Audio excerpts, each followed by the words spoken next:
Aykan Erdemir is a former member of the Turkish Parliament. He's also a senior fellow at the Foundation for Defense of Democracies. I asked him what was behind the long-standing tensions between Turkey and Saudi Arabia. Lately, Turkey and Saudi Arabia have been on crash course on three issues: Iran, Qatar, and Muslim Brotherhood. And I think the case of journalist Jamal Khashoggi will be a fourth thorn in bilateral relations, and it will likely to escalate the crisis further. It's interesting you bring that up because I was reading today that there was an advisor to Erdogan who says basically this isn't just an operation against one individual, it's an operation against Turkey, an affront to Turkey. You would think that the domestic audience would probably see it that way. How does Erdogan kind of navigate this? No, Turkish public is quite nationalistic when it comes to sovereignty issues. And President Erdogan knows this, that a majority of the Turkish citizens will be deeply offended by the fact that a Saudi journalist might have been not only kidnapped but murdered on Turkish soil.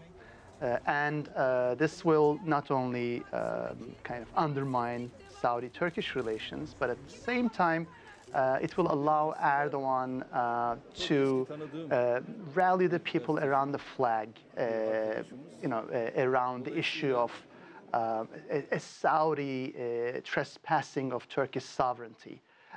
Because when it comes to media freedoms and rights of journalists, Turkey itself also has a horrible track record. So Turkey does not necessarily have the moral high ground to make a case out of an attack on a journalist or on media freedoms. But at the same time, Erdogan has a very good case concerning breach of Turkey's sovereignty and also hurting Turkish national pride. This whole region, when you look at the Gulf and the Arab states, it's kind of a powder keg. What does this do to it? Does it make it much worse? Or again, does it come back to kind of trying to balance this for Erdogan? Although the balancing acts will continue, I think each such crisis will further destabilize the region, will further erode relations of trust and solidarity. We already see a lot of ongoing problems at the bilateral as well as multilateral level. And just to add to the complications in this case, the two privately chartered planes which might have flown either the journalist himself out or his body out ended up in UAE and then in Saudi Arabia, and another one ended up in Egypt. And both Egypt and UAE are also regional rivals to Erdogan's Turkey.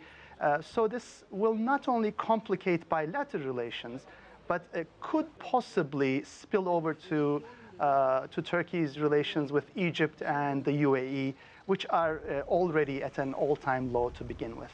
Can we expect a resolution? Does Erdogan want an answer? It's difficult to tell. Today U.S. officials asked for kind of greater transparency, asked for cooperation from Saudi authorities, and most analysts, I think, are still puzzled as to whether we will ever know what really happened. But no matter what, I think we are all buckling up for grim news, whether the journalist was abducted or killed. I doubt that there could be a positive outcome to this episode. And I think what's sadder is that there will be other cases, there will be other episodes of kind of targeting of journalists in the Middle East. Not only in the Middle East, recently we've had a case in Bulgaria as well, but around the globe, I think it has been a very difficult period for journalists. Aykan Erdemir, always a pleasure. Thanks so much for coming in. Thanks for having me.